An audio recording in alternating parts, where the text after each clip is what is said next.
Very good morning to Germany, Poland, and Uppsala. And very good afternoon, late afternoon to Seoul and other parts of Asia. I'm really very happy to have this session, to convene this session. My name is Song Park, a professor at Korea-University. And I am a long-lasting friend and colleague of Professor Sebastian Bersick of Ruhr-University of Bochum. And we are all Jean Monnet chairs. And there are several Jean Monnet chair professors participating in this event. So I'd like to introduce our workshop a little bit. And then I'd like to introduce Professor Sebastian Bersick, who is the speaker of today's meeting. We are doing a project on behalf of the European Union under the title of promoting the strategies promoting the Europe and Asia connectivity. And this is one of major priority strategies of the European Union announced in September 2018. And we have been awarded this project from the EACEA of the European Union last year. So we are in the second year now, and we have just had a workshop, online workshop, of course. We could not gather offline, so we had the online workshop yesterday. And we had discussed about the Europe and Asia connectivity based on 6 papers we have prepared. Now, a 7th paper, but this paper will be the lead article of our publication to be published in a special journal of a academic, special issue of the academic journal. And Sebastian Bersick, professor at Ruhr-University of Bochum, has prepared it. And I'm really very grateful to him to give this opportunity to have to share his insights with the audience from Europe and Asia. We have now the number of participants just passed 100, and we have a really very meaningful event. Professor Sebastian Bersick is talking about EU-Asia connectivity, concepts, contexts, and contestations. So he will talk about 30 minutes plus minus. And then we will open the floor for a discussion. And this discussion could be having the form of a Q&A session. So if you have any questions or comments, please chat, and then this chat will be forwarded to me, and this will be then relayed to Professor Bersick so that he can share his insights with the questioners. So without further ado, I'd like to open the session by inviting Professor Bersick for his special presentation and lecture. So, Professor Bersick, why don't you start? Well, thank you so much, Sung-hoon, for your kind introductory words. We already had a highly productive Thursday webinar yesterday. And it's a great pleasure to have the opportunity to continue our exchange with colleagues and friends from Europe and Asia of the SPEAC project and deliver a lecture on the topic of EU-Asia connectivity, concepts, contexts, and contestations. My talk is also part of the Bochum lecture series on EU-Asia relations within the framework of my new Jean Monnet chair on connecting Europe and Asia, people, power, and policies. One major activity of a Jean Monnet chair is teaching, and I'm thus very happy to not only welcome students from the Ruhr-University, Bochum, but also from Korea-University and hopefully from other universities as well. Since this lecture is about the relations of the European Union and Asia, and since our projects and Jean Monnet chairs are supported by the Erasmus Plus program, the European Union, let me start by quoting a former Jean Monnet chair, that is Josep Borrell. In his blog, the High Representative of the Union for Foreign Affairs and Security Policy / Vice President of the Commission for a Stronger Europe in the World, that's his official title, designation, he recently stated that it is clear that the Indo-Pacific will be the most dynamic region in the world and the center of growth for decades to come. The High Representative wrote these 2 weeks ago after 15 countries in Asia had signed the Regional Comprehensive Economic Partnership, which will create the world's largest free trade zone, covering 30% of the world's population and GDP. Borrell went on asking and stating, the key question will be, what will be the nature of the regional order? And one might add, what will be the role of Europe in that order? Will it co-shape the evolving normative institutional architecture? And in how far does and could the new buzzword connectivity play a role in these dynamics?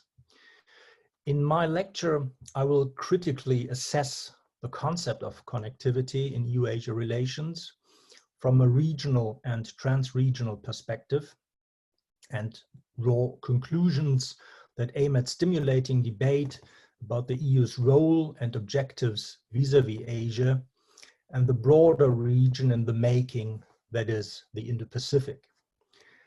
As I'm going to argue, a window of opportunity has opened up for the EU to increase its role in Asia, the Pacific, and the Indo-Pacific.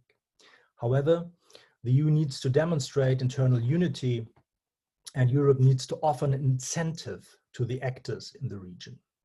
Such an incentive for strengthened cooperation and integration should take the form of a major political project that tells the story of EU-Asia cooperation and integration anew. We are living in quite remarkable times in terms of the quantity and quality of change that can be observed on the global and domestic levels of international affairs. COVID-19 and its worldwide disruptive impact on the lives of people, on the economies and politics is a disruption that transcends all living memory. Maybe the structural impact of COVID-19 can be compared to that of the end of the Cold War 30 years ago. The global economy is one dimension in which accelerated change can be observed. World trade declined by more than 10% in 2020 and is set to continue recovering only slowly from the contraction caused by the pandemic, rising on average by around 4.2% a year in 2021 and 22, as forecasted by the OECD. In the recovery process, very much depends on the second biggest economy of the world, that is the People's Republic of China. In economic terms, Beijing's so-called war against the virus is successful. According to The Economist, China is recovering from COVID-19 shutdowns, as the latest numbers of its Manufacturing Purchasing Managers Index show. And also, the digital economy and e-commerce sector have helped to boost consumer demand. According to a new survey from HSBC, China has overtaken the US as the top foreign market for companies across Asia-Pacific. And trade is expected to grow in Asia-Pacific in 2021 by nearly 7%. This year, ASEAN overtook the EU as the largest trading partner to China. However, the International Monetary Fund in its blog on Asia also points to risks that lie ahead and the grim prospects for a global trade-led recovery, mainly because of weak global growth, closed borders, and tensions around trade, technology, and security. In a recent book publication by the Asian Development Bank on the future of regional cooperation in Asia and the Pacific, it is observed that unilateral policies threaten the basic principles of the rules-based economic cooperation and practices. Yet, the recent signing of the RCEP that includes all 10 ASEAN countries and China, Japan, South Korea, as well as Australia and New Zealand, reminds us of the multilateral initiatives and processes for regional economic integration that do exist in Asia and the Pacific. Like the Trans-Pacific Partnership, which is now called the Comprehensive and Progressive Agreement for Trans-Pacific Partnership, CPTPP, and the Free Trade Area of the Asia-Pacific, FTAAP. Part of the change that can be observed is that regional integration is practiced in Asia-Pacific even though the United States under President Trump withdrew from multilateralism, and even though China is increasingly perceived as a risk factor in security terms. This only shows how intra-regional market dynamics in Asia are deeply intertwined with security affairs, as the ongoing deterioration of Australia-China relations exemplify. When it comes to regional integration, the recent developments in Asia paint a remarkably different picture than the one that can be seen in Europe. The United Kingdom left the European Union on the 31st of January this year, and 11 months into the transition period to finalize a deal on their future relationship, it is still unclear whether a successful agreement will be reached, although rumors have it that this week could bring a breakthrough. But even if agreement can be reached, the European project has been seriously compromised by Brexit. In Europe, regional disintegration instead of integration can be observed, while the Asia-Pacific countries of RCEP agreed to form the biggest free trade region in the world. However, RCEP still needs to be ratified. And yet, the European and Asian political and economic contexts of regional integration are quite different, as I will discuss in a couple of minutes. Too different are the historical and institutional contexts, but still more change can be observed in both regions and their mutual relationships than was expected by many observers. The reasons can be linked to the external shock caused by COVID-19, but also to the role of major powers, especially China and the United States. The related uncertainties create huge challenges for the European Union. In Asia, the nexus of economics, politics, and security becomes ever more relevant for foreign policy making. As a trade power, the EU has a major interest in participating in the shaping of norms and institutions that constitute the future order in the Indo-Pacific. China's role in there can hardly be overestimated, and this is also linked to the Belt and Road Initiative. In its global strategy in 2016, the EU had already declared that it will pursue a coherent approach to China's connectivity drives westwards, and also develop a more politically rounded approach to Asia. 2 years later, in September 2018, Brussels presented the EU-Asia connectivity strategy, connecting Europe and Asia, building blocks for a new strategy. Since then, however, the international context has changed rather dramatically. The US has continued on its unilateral way under Donald Trump, and China is now perceived in Brussels and in European capitals as an actor that is partner, competitor, and systemic rival at the same time. But probably the most important change is the impact that COVID-19 might have on China's international role. Similarly, the recent signing of the Regional Comprehensive Economic Partnership, RCEP, has huge potential to impact the geoeconomics of the world economy because it shows the new dynamics of regional economic integration in Asia Pacific and China's role therein. And I will return to RCEP later on. The perception of China as a rival constitutes a major change in EU-China relations. It puts into question the fundamentals of the EU-China Comprehensive Strategic Partnership. It even raises the question whether it is still accurate to argue that the EU and China do not pose a strategic threat against each other. And the contestations between the EU and its now 27 member states and the People's Republic of China are increasing in number and scope. Market access, wolf warrior diplomacy, mask diplomacy, 5G technology, South China Sea, respect for international law, Taiwan, Hong Kong, Xinjiang, just to mention a few examples from the growing list of contentious issues. In addition, the current deterioration of China-Australia relations furthermore exemplifies the risks that can result from contestation.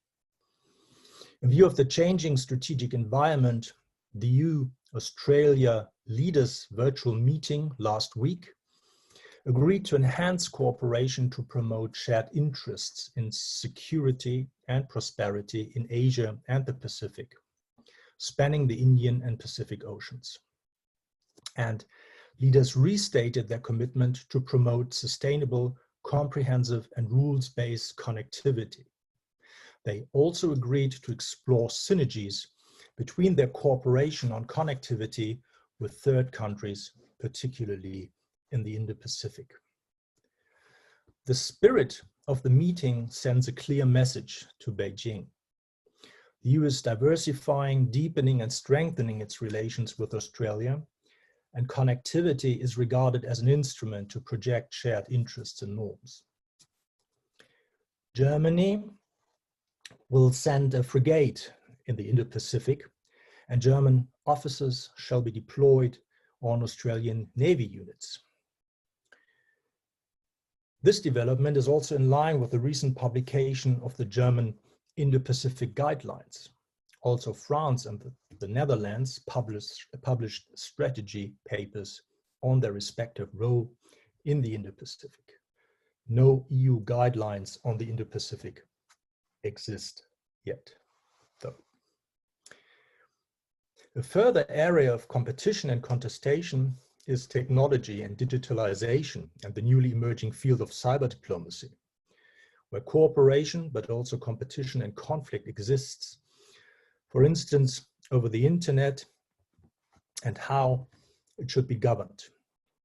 Chinese President Xi Jinping last week on the occasion of the 17th China-ASEAN Expo in Nanning suggested to ASEAN to create a China-ASEAN digital port to promote digital connectivity and build a digital Silk Road. The challenges that emanate from the expanding global cyberspace and the increasing global connectivity need to be addressed in multilateral settings. Establishing global rules, norms, codes, and ethical guidelines for how new technologies like the Internet of Things, artificial intelligence, and quantum are applied. European and Asian state and non-state actors have a decisive role to play here. All these developments add complexity to EU-Asia relations. Not only because dealing with a global power shift from the transatlantic to the Indo-Pacific in itself isn't already challenging enough, but also because the EU only possesses limited agency, limited activeness, is neither a nation nor a federal state, and too often does not speak with one voice. But the more complex EU-China relations become, the more the EU is challenged to adopt its policies vis-à-vis Beijing and Asia. And this is mainly because the increase in strategic uncertainty is not only limited to the question of China's behavior, now that China has risen, but also to the question of the US behavior. Now that Joe Biden and Kamala Harris have been elected, the expectations are high that the US and Europe can team up and coordinate their China policies. And indeed, there is new room of maneuver. France and Germany recently called for a transatlantic New Deal in order to adopt the European-American partnership to global upheavals. According to the foreign ministers, Jean-Yves Le Drian and Heiko Maas, who co-authored an op-ed in the Washington Post, we must work together to deal effectively with China's growing assertiveness and also to maintain necessary avenues of cooperation with Beijing to face global challenges such as the COVID-19 pandemic and climate change.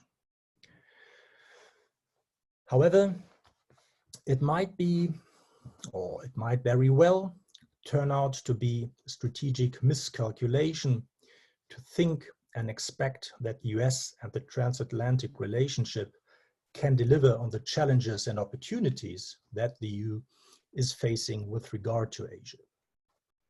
Yes, the more Europe and the US are coordinating and cooperating vis-à-vis China, probably the better.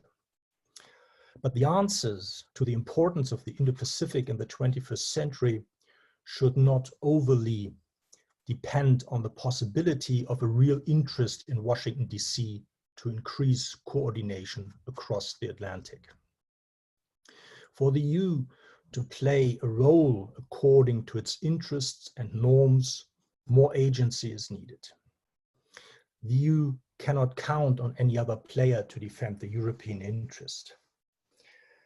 In fact, Trumpism has demonstrated that in many ways the principle of self-help, as realism calls it, has regained practical relevance in global affairs.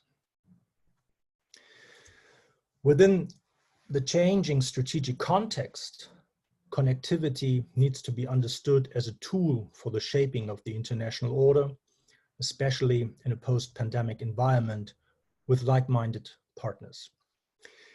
An example on the bilateral level is the EU-Japan Partnership on Sustainable Connectivity and Quality Infrastructure that was signed in September last year.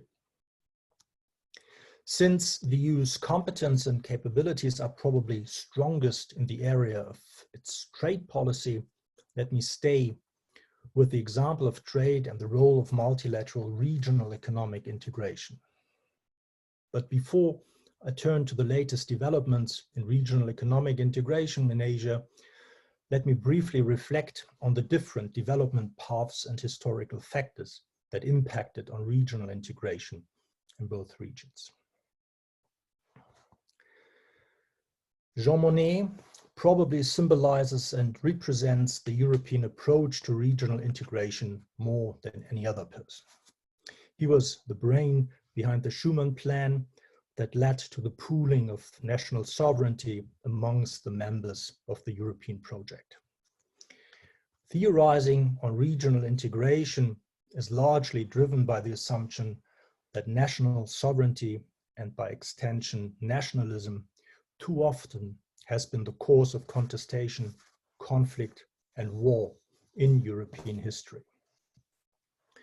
The problem being that military conflict between nation states is inevitable as long no fundamental political concessions have been made by all regional actors. In the case of Jean Monnet, it was the idea that the establishment of a supranational institution can provide the framework to manage and overcome national rivalry and security dilemmas.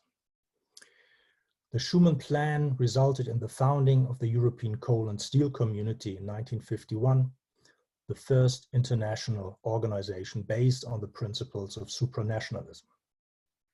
Unfortunately, the integration process of Western Europe also contributed to the political division of Europe. When the Iron Curtain, as Winston Churchill aptly observed in 1946, descended across the continent. The Cold War set the systemic frame, not only for Europe, but for the world. Developments in Asia took a different trajectory, which, contrary to the European case, did not result in the pooling of national sovereignty and the evolution of supranational regional institutions. Seen from the perspective of regional integration, connectivity can thus be regarded as a very European concept, because in no other region have nation states agreed to even pool their sovereignty and form supranational institutions, with European law breaking national law. It is thus only natural for the EU to become a more proactive driver, a leader of connectivity, not only in the European intra-regional context, but also in the trans-regional and the interregional context, for instance, between the EU and Asia, between Europe and the Indo-Pacific. Compared to the EU, the regional architecture of Asia is a structure very much still in the making. The process was mainly stimulated by the end of systemic bipolarity in international relations in the early 1990s, after the fall of the Berlin Wall on the 9th of November 1989 in Germany. Even before, in 1967, ASEAN had been founded, but it was the end of the so-called Cold War that triggered new region-building efforts and policies in Southeast Asia and beyond. In 1994, the ASEAN Regional Forum was founded, and already in 1989, 12 Asia-Pacific countries had met in Canberra and founded the Asia-Pacific Economic Cooperation, APEC. APEC is, on its own account, the premier forum for regional economic cooperation, whose new Putrajaya Vision 2040 aims at an open, dynamic, resilient, and peaceful Asia-Pacific community by 2040. Yet, it has not become the premier forum for regional economic integration, at last for the time being. The main reason is the rivalry between two of its 21 members, that is China and the US. It is APEC's dilemma that, on the one hand, because of China's and the US participation, it has the potential to truly integrate the Asia-Pacific in economic terms in the form of the envisioned free trade area of the Asia-Pacific, while on the other hand, it is precisely the fact that not one but both actors are part of APEC that pose a major obstacle towards regional economic integration. Much thus depends on the further development of US-China relations. On his first day in office, US President Trump withdrew the USA from the Trans-Pacific Partnership Free Trade Agreement. This was a major political decision which went rather unnoticed in Europe. The president continued on his path against multilateral, regional, and global governance institutions, as in the case of the Paris Climate Agreement, the UNESCO, the WHO, or the WTO, and even NATO. It remains to be seen in how far President Biden will recalibrate the US-China policy and whether the USA will reconnect to Asia-Pacific multilateralism. Seen in the strategic context of the economic security nexus, it is all the more remarkable that 15 Asian countries now signed a regional trade pact that has the potential to propel regional economic integration. RCEP is an important political development of high symbolic meaning. It shows Asia-Pacific's commitment to continuing multilateralism and harmonization. For the first time, China, Japan, and South Korea participate together in a regional FTA. This could have positive knock-on effects and, for instance, also facilitate the further economic integration of Northeast Asia, even though many political and economic obstacles exist. Another example is the CPTPP. During last week's APEC summit, Xi Jinping said that China will favorably consider joining the comprehensive and progressive agreement for Trans-Pacific Partnership. According to an Euler Hermes Allianz research report, RCEP should foster stronger regional trade integration, but it could also make the region more attractive to further diversification of supply chains for multinational companies. From an economic perspective, RCEP mainly consolidates and updates existing free trade agreements between ASEAN and its partners. In fact, the average tariff of ASEAN countries on exports from RCEP partners had already dropped from 4.9% in 2005 to 1.8% currently. But RCEP reduces non-tariff barriers by creating a common rule of origin, that is, harmonizing the information requirements and local content standards for business to be eligible to the preferential terms of the agreement.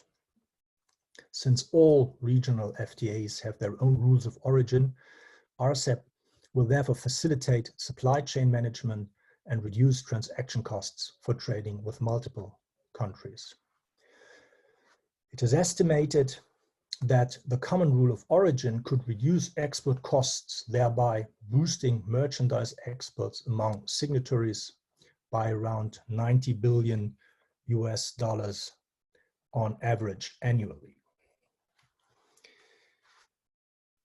The development shows that multilateral regional economic integration is a chosen model of Asian governments to counter unilateral policies and the dysfunctionality of the World Trade Organization.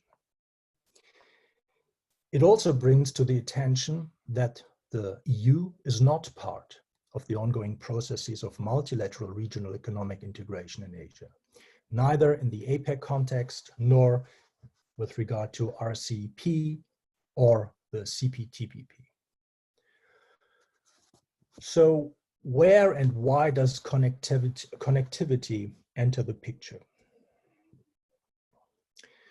The EU's Asia Connectivity Strategy was published by the EU in September 2018.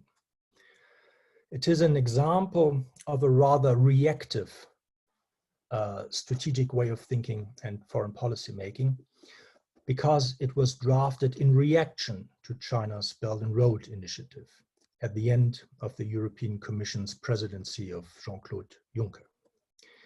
And it is, by the way, quite remarkable how bluntly the European External Action Service and the Commission recognize that the connectivity strategy is a reaction to China's Belt and Road Initiative. According to the document, the EU is promoting an approach to connectivity that is sustainable, comprehensive, and rules-based.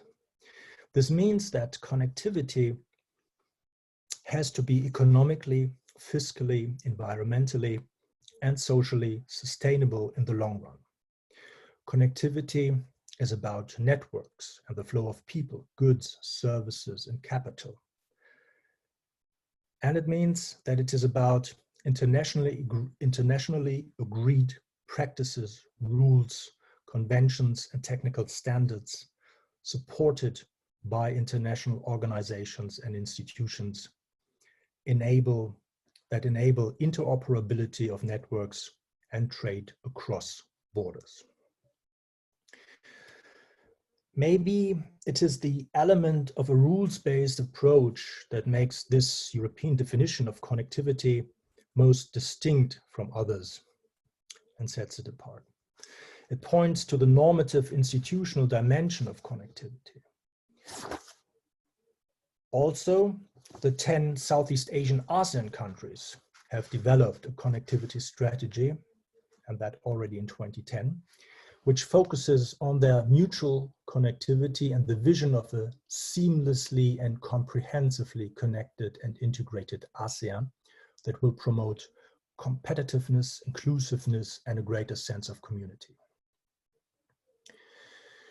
During the 23rd EU-ASEAN ministerial meeting, which was held via video conference 2 days ago, the ASEAN-EU Ministerial Statement on Connectivity was adopted. Sustainable connectivity is considered to be a key priority for the region-to-region relationship. And in view of the unique experience of connectivity and regional integration of ASEAN and the EU, the leaders reaffirmed their commitment to promote connectivity within and between ASEAN and the EU. This shall allow, amongst others, to advance the EU's and ASEAN's respective strategies for green growth, increase the cooperation, and spur sustainable investments, especially in infrastructure. In this respect, digital connectivity with a focus on people as a key enabler to inclusive growth and sustainable development through cooperation in the areas of digital innovation, digital infrastructure, and logistics is highlighted. In addition to the declared intent to promote connectivity, the EU and ASEAN elevated their relationship to a strategic partnership. This upgrade of the ASEAN-EU dialogue partnership is indicative for and needs to be explained in the light of the changing international context in general and EU-Asia relations in particular, especially with regard to China's increasing assertiveness. The upgrade of the relationship is of high symbolic meaning, but it will need to be backed up by what is often called tangible or concrete results. In the area of trade and investment, that would be economic integration and trade liberalization in the form of a comprehensive ASEAN-EU free trade agreement. So far, bilateral trade and investment agreements have been concluded with Singapore and Vietnam, respectively. However, it can be questioned whether the strengthening of EU-ASEAN relations is sufficient to respond to the changing global context and the challenges it entails, especially with regard to the role of the United States, China, and China-EU relations. It is therefore in the interest of the EU and its member states to embed ASEAN-EU relations in a broader institutional architecture and to provide a strong incentive and rationale for countries to join and participate. The institutional framework to embed EU-ASEAN relations, and by extension a future EU-ASEAN FTA, could be the Asia-Europe meeting. ASEM has the advantage that cooperation between its now 53 members has been practiced for nearly 25 years. It has the disadvantage, though, that the cooperation has hardly resulted in tangible results, for instance, with regard to trade and investment issues. Because of collective action problems and the lack of political will, ASEM still remains a rather low-key forum in comparison to APEC, for example. Maybe this is the reason why this year's ASEM summit was, because of COVID-19, postponed to next year. Instead of having a virtual ASEM summit, like in the case of the virtually conducted summits of, for instance, APEC, the BRICS, the Shanghai Cooperation Organization, or the G20. While Asian and European leaders did not meet, all leaders of the other respective fora met at least online, and China's leader, Xi Jinping, participated in all of them. However, in recent years, ASEM has incorporated the issue of connectivity, and in 2017, ASEM foreign ministers even contributed a definition of what connectivity means and is about in the ASEM process. Accordingly, connectivity is about bringing countries, people, and societies closer together. It facilitates access and is a means to foster deeper economic and people-to-people ties. It encompasses the hard and soft aspects, including the physical and institutional, social, cultural linkages that are the fundamental supportive means to enhance the economic, political security, and socio-cultural ties between Asia and Europe, which also contribute to the narrowing of the varying levels of development and capacities. ASEM connectivity aims to establish the sense of building ASEM partnership of shared interests. It upholds the spirit of peace, development, cooperation, and mutual benefit. End of quote. This is a very broad understanding of connectivity, though, and it lacks a real strategic vector. Maybe the latter is currently most fundamentally needed in EU-Asia relations. What is the rationale for Asia-Europe cooperation? To answer the question, it is interesting to compare the international and regional contexts when the first ASEM summit took place in 1996 and today's. For all the change that has happened since then, there is also continuity. In the early 1990s, after the end of the Cold War and with the development of new strategic uncertainties, ASEAN countries clearly had the China factor in their mind when they thought about establishing a forum for Asian and European leaders to meet. ASEAN saw the need to engage Beijing, to coax China into the mainstream of world affairs. And it was also the interest of ASEAN leaders to meet their peers from EU member states in a dedicated forum. Europeans saw the opportunity to play a stronger role in Asia, especially in Asian markets. This was the time of the so-called East Asian miracle and of apparent regional economic integration in Asia-Pacific and APEC.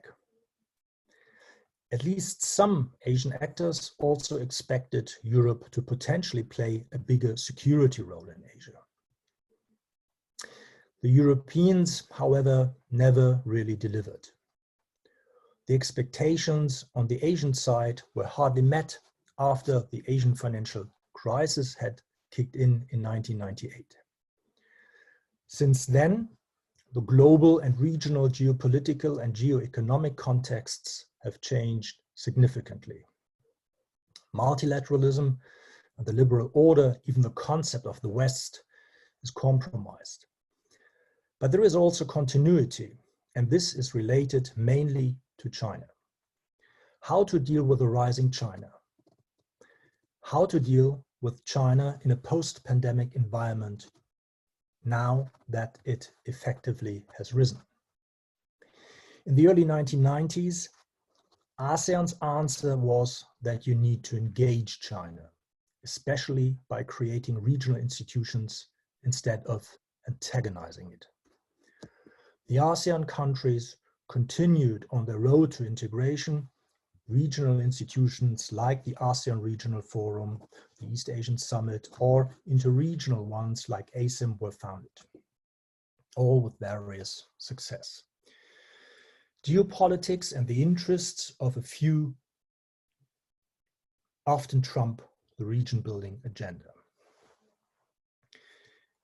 In view of these challenges, And in the new context of a post-pandemic environment, the EU might consider providing a new rationale for EU-Asia relations by proposing a strategic vector in the form of a major political project to jointly work towards a future comprehensive Asia-Europe free trade agreement.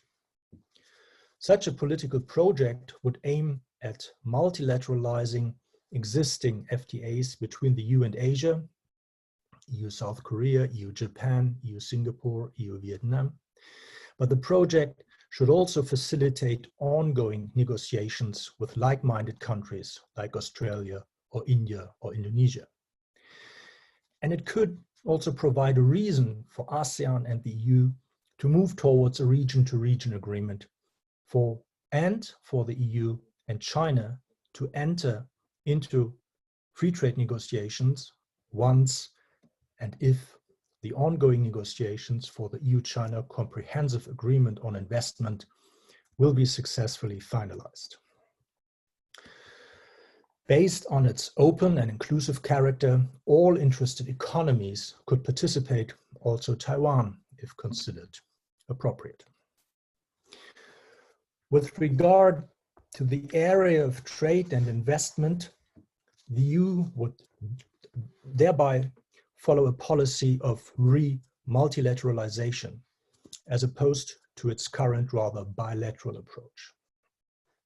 Such an overall policy approach should send a strong signal to China and Xi Jinping's signature foreign policy project, that is the Belt and Road Initiative, as Europe would present a new narrative, a new story of its role in EU-Asia relations, namely that of a co-leader in multilateral connectivity as opposed to bilateral connectivity. In view of China's expected new 5-year plan, its new dual circulation strategy with a focus on its domestic market and technological independence, as well as China's new development paradigm, as it has been promoted by Xi Jinping at the recent APEC CEO dialogues, such a new role of the EU should facilitate the shaping of the evolving regional order in Asia and the Pacific. During his speech, Xi Jinping stated that China will get more actively involved in global economic governance. And the Belt and Road Initiative is considered an important tool in its new development paradigm, as China will further harmonize policies, rules, and standards with Belt and Road Initiative partners. The Secretary General of the Chinese Communist Party promised. The new economic strategy, Xi furthermore highlighted, shall contribute to the building of a community with a shared future for mankind.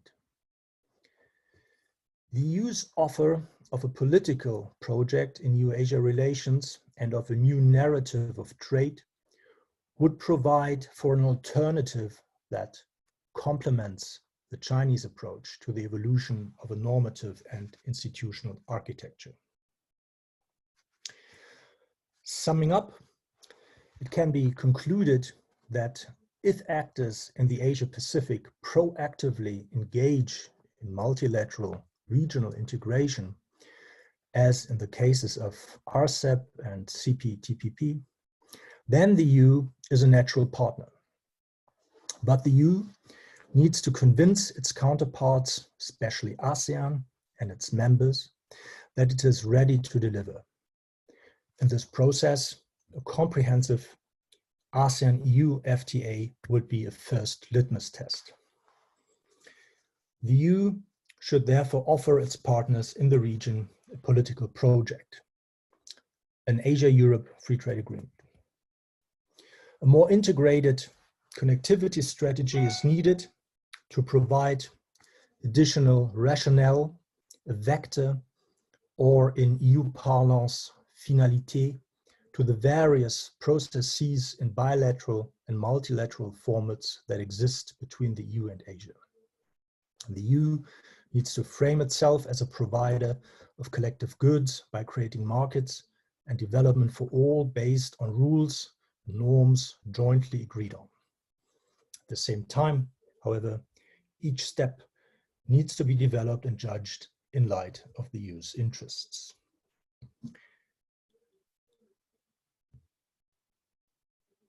Sung-hoon, this is where you will take over. Thank you.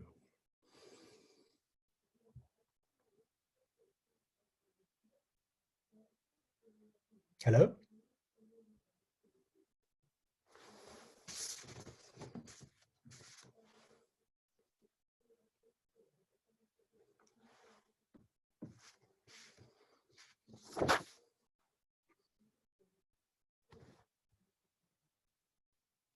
I'm sorry, I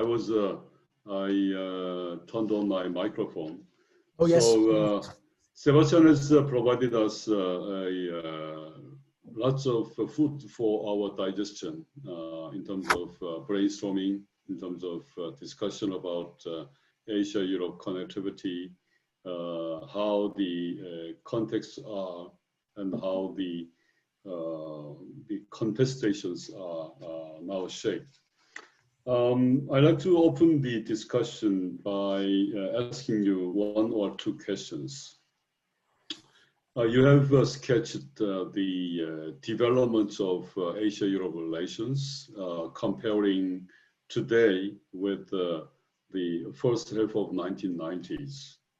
And especially I agree with you that the first half of 1990s, we have seen very active policy activities of the European Union, especially towards the Asian partners, China, Japan, Korea, and ASEAN, which has led to the creation of ASEM. And when we look at the EU policy activities of today, then we have seen the initiation of the Europe-Asia connectivity in 2018, and we have seen a number of FTA negotiations done between EU on the one hand and Asian countries on the other, and so on. However, I was wondering what kind of other policy activities to really be focusing and pursuing the Europe and Asia connectivity were done from the EU side. Did we have this intensity that we have seen in the first half of 1990s in terms of EU's policy activities towards Asia? Was it the COVID-19 that was hampering the European Union to do it? Or did the European Union, in your eyes, do enough to approach the Asian countries in this way? So that is one, the first question I'd like to address to you, Sebastian. Well, thank you, Sung-hoon. Well, I'd say that the major difference is that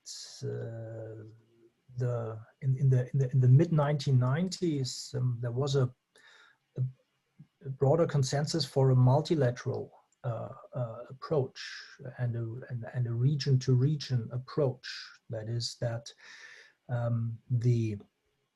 that region building in Asia was very much expected from the European side, and ASEM, for instance, was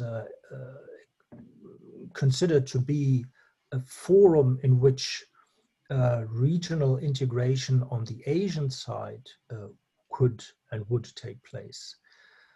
However, what we have then seen is a development in which bilateral relations between the EU and specific countries in Asia were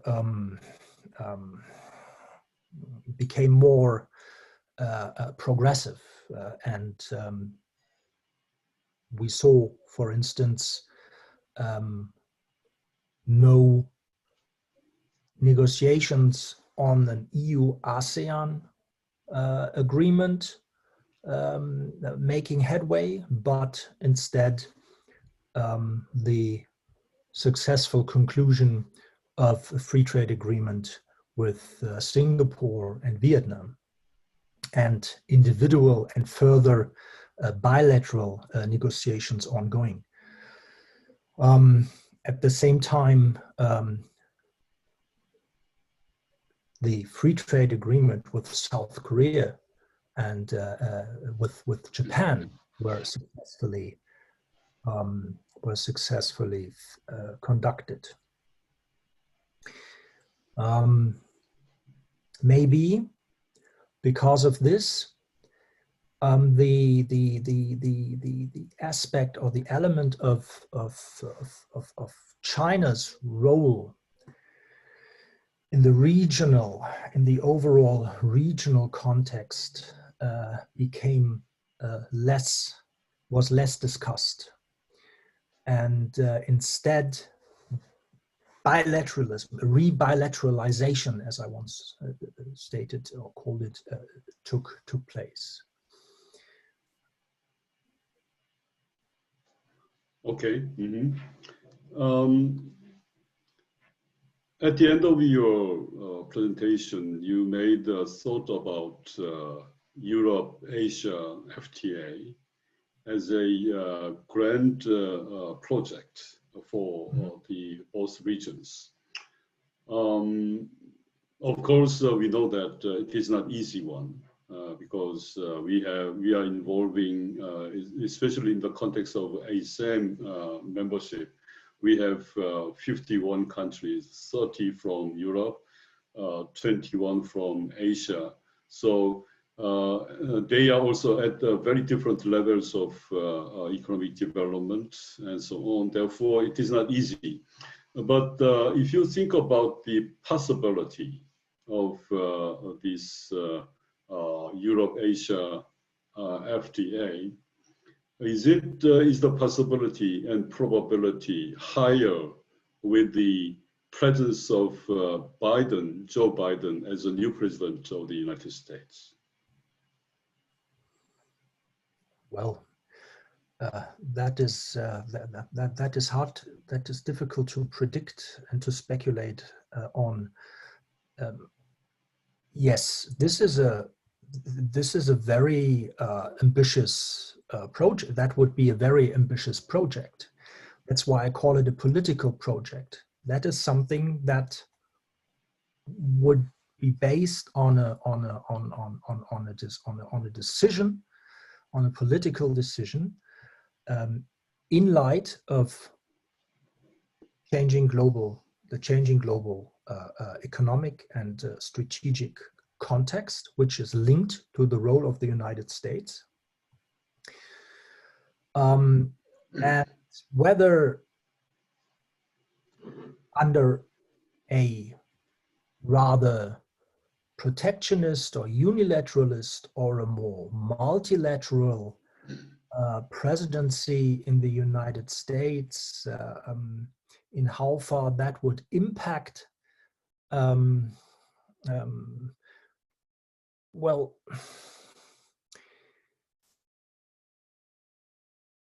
let's say, as long as the WTO is not functioning as the main venue for discussing and negotiating trade issues, there is a need for regions and sub-regions to act. And if the United States were to push and WTO reform, that certainly would make it less from an economic perspective, less pertinent to work towards regional and trans-regional free trade agreements. Mm-hmm. Yeah, and the same applies for the European Union, obviously. Yeah. Yeah, that is not easy question to answer, but thank you very much for that. Sebastian, let us take some questions from the audience. Okay. Let us take some questions. I'd like to read the question. So I'm Minji Kim from KU GSIS, so Korea-University GSIS. Thank you for the speech, Professor. After the ratification of the RCEP, she thinks that China could take the lead of this world's largest trading bloc without any interference from the United States. Do you think that China is capable of rulemaking as a leading actor in the Asia-Pacific region and beyond the region in the future? Is that what China really wants? That's her question. Well, indeed, China has, and Xi Jinping just very recently re-emphasized its interest and resolve to become a leader and a much stronger actor when it comes to economic governance, and that is related to all levels of economic governance, that is on the regional, the trans-regional, and also the global level. That can be seen in the context of the G20, for instance. It can also be seen in the context of APEC, and it can be seen in the context of the RCEP. Nevertheless, it is important, or it is interesting to observe, it will be interesting to observe in how far ASEAN and the principle of ASEAN centrality will work, and whether there is or whether there are frictions, if not to say contestations, when it comes to issues and questions of economic governance.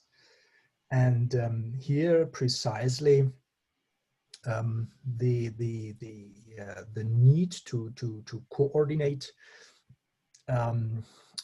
kicks in, and that will be a major question. Mm. Yeah, there is one question from Wolfgang Pape. Oh. This Wolfgang Pape is the person we know each other. Yes, we know. So old friend of us. I know. And he's asking now, Wolfgang, are you there? He probably cannot hear us, but we can. Okay, right. You are so Wolfgang, does the plurilateral RCEP strengthen or weaken the trilateral of China, Japan, South Korea? He is posing this question to you. So there is a plurilateral RCEP framework, and is it strengthening or weakening the trilateral relationship between CJK? Okay. Okay. Well,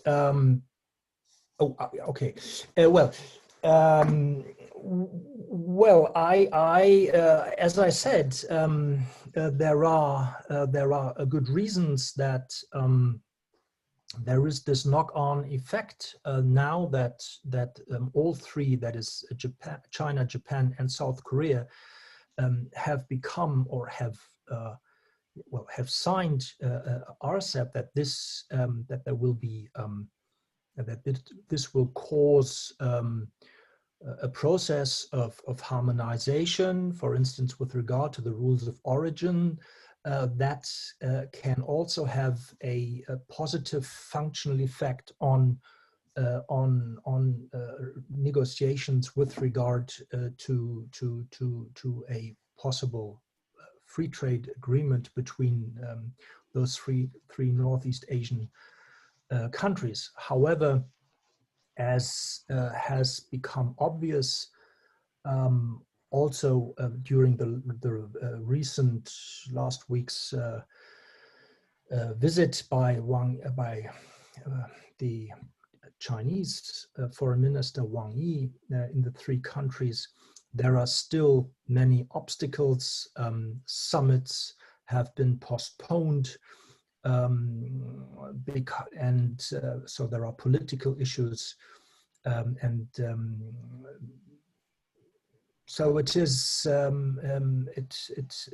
It remains to be seen, but there are indeed the probability for all three actors to see to make use of this momentum has increased. Mm-hmm. Okay, even though we have some time has passed, but there is another question given here on the chat board. Thank you. This is from Gustavo Castaneda. He's Ecuadorian. Okay. Thank you, Professor Bersick, for your presentation. What are your thoughts on the readiness of connectivity between EU and ASEAN countries, given the markedly different levels of infrastructure development within ASEAN? For instance, the group comprised by Malaysia, Singapore, Thailand may be better prepared than the group formed of Brunei, Cambodia, Laos, and Myanmar. So this marked difference between the ASEAN member countries in terms of infrastructure development, how will this affect the EU-ASEAN connectivity efforts? Well, it certainly will affect, at least because it provides every reason to strengthen these connectivity efforts when it comes to infrastructure development, and it is certainly a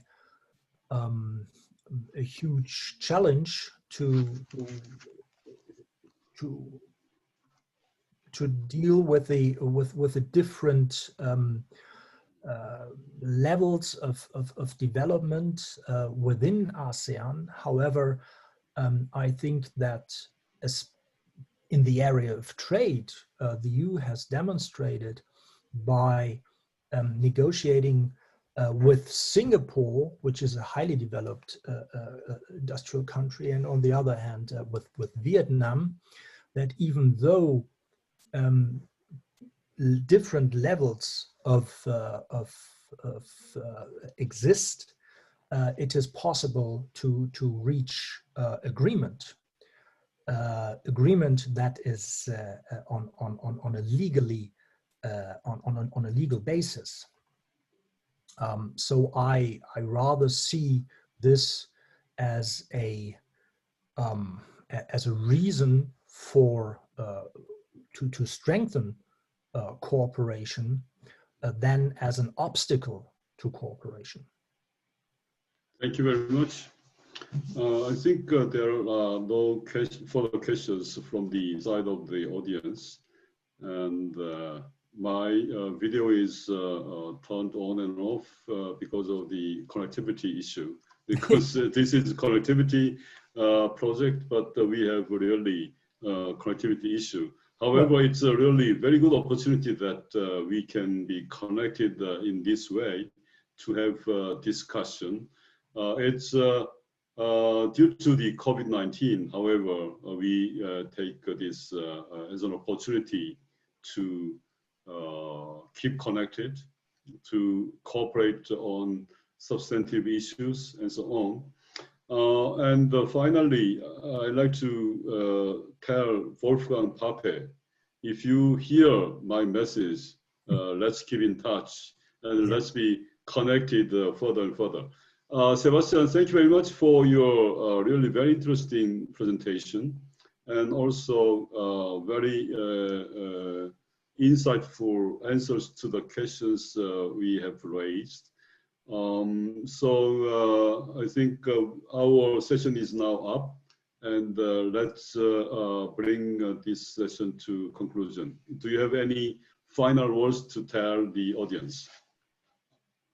Well, I think that in our case, we clearly see how digital connectivity can also complement to the overall connectivity between Asia and Europe. That's right. And hopefully, once COVID-19 is on retreat and will be dealt with successfully, we will still be able to make use of a more hybrid infrastructure that enables us to increase our connections. However, I'm also looking forward to meeting in presence again. And as we can see, there are many friends and colleagues who will then be part of an even broader community, epistemological community, I should add, who are interested in the ever increasing relationship between Asia and the European Union. So thank you very much, Sung-Hoon, for being the chair, and thank you to all of you for joining this session. But there's more to come, and people and our colleagues within the SPEAC network have worked hard to prepare papers that have already been published, and we are looking forward to the presentations that are upcoming by our SPEAC fellows, who all deal with issues and questions related to connectivity between the two regions. Yeah, thank you, Sebastian. And also thank you all the audience participating in this special lecture by Sebastian Bersick. We would like to have a break of 15 minutes, and we will restart at 7 p.m. in Korea and 11 a.m. in Germany and Europe, so that we have 3 papers to be presented by SPEAC Junior Fellows. And it will be very interesting. They have written really excellent papers on the connectivity between EU and Asia. So let us take a small break of 15 minutes, and let us rejoin at 11 a.m., 7 p.m. Thank you very much. Thank you. Thanks.